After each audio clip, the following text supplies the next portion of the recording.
Hello friends, मी पौर्णिमा. माझ्या चॅनलवर तुमचं खूप खूप स्वागत आहे. आज आपण पाहतोय दोन प्रकारचे लोणचे, एक गूळ घालून केलेलं गोड कैरीचं लोणचं आणि एक तिखट लोणचं.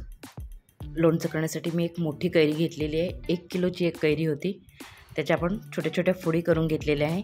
या अर्ध्या फोडींचं आपण गोड लोणचं करणार आहे. बघू शकताय, छोट्या फोडी केल्यानंतर मी त्यामध्ये 8-10 लसणाच्या पाकळ्या बारीक चिरून त्या घातलेल्या आहे.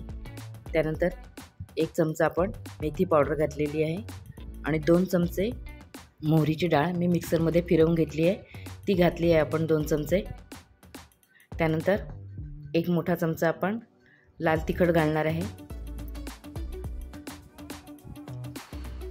आणि चवीनुसार मीठ घालतोय आपण. हे अगदी थोडंसं लोणचं करतोय आपण तात्पुरतं खाण्यासाठी, त्यामुळे मीठ बेताचं घातलं तरी चालेल. त्यानंतर आपण अर्धा चमचा आपण हिंग पावडर घातलेली आहे. नंतर 1 वाटी गूळ मी फोडून घेतलेला आहे, तो घालते आहे. आता हे सगळं साहित्य आपण कैरीच्या फोडींमध्ये व्यवस्थित मिक्स करून घेणार आहे. जर तुम्ही लोणचं वर्षभर टिकण्यासाठी जर करत असाल तर मीठ थोडं जास्त घालायचं, म्हणजे लोणचं खराब होत नाही, वर्षभर टिकतं. बघू शकताय, व्यवस्थित सगळं मिक्स झालेलं आहे. आता पूर्ण 1 दिवस आपण याला असंच झाकून ठेवून देणार आहे, जेणेकरून गूळ यामध्ये व्यवस्थित विरघळेल आणि लोणचं छान पाकाला येईल. आता आपण हे बाजूला ठेवणार आहे आणि राहिलेल्या फोडींचं आता आपण तिखट लोणचं करतो आहे. त्यासाठी मी आधी कैरीला मीठ आणि हळद लावून घेणार आहे.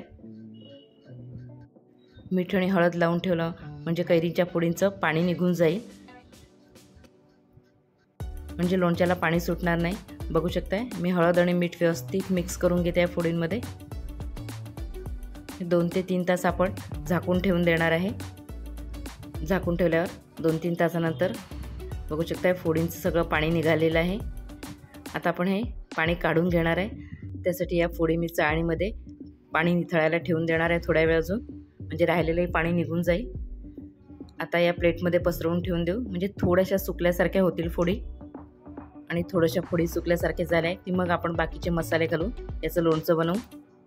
आता ज्या कैऱ्या मार्केटमध्ये आहे त्या कैऱ्यांचं लोणचं तुम्ही वर्षभर टिकवून ठेवण्यासाठी साठवणीचं लोणचं म्हणून करू शकता. बघू शकताय, आता एका बाउलमध्ये फोडी सुकल्यासारख्या झाल्यानंतर आपण बाकीचे मसाले टाकून लोणचं करू.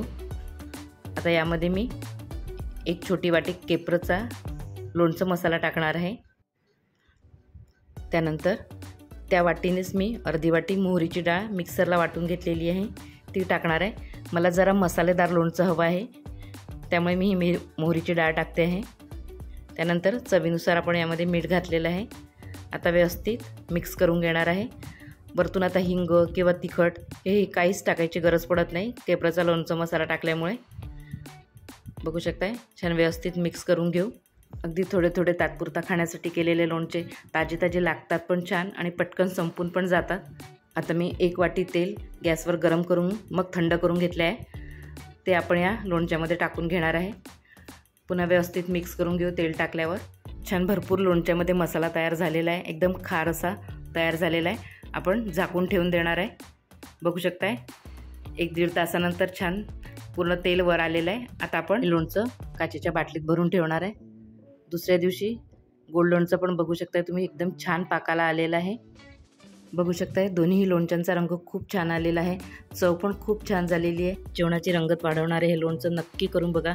गोड लोणचं तर पोळीसोबत अप्रतिम लागतं, एकदा नक्की ट्राय करा. एकदा हे तात्पुरता खाण्यासाठी लोणचं या पद्धतीने करून बघा. लसणाच्या पाकळ्या पण मुरल्यावर खूप सुंदर लागतात गोड लोणच्यामध्ये. आणि जर तुम्हाला रेसिपी आवडली असेल तर लाईक, शेअर, कमेंट करा, चॅनलला सबस्क्राईब करा आणि बेल आयकॉन जरूर प्रेस करा, म्हणजे मी जो पण व्हिडिओ टाकेल त्याचं नोटिफिकेशन तुम्हाला मिळेल.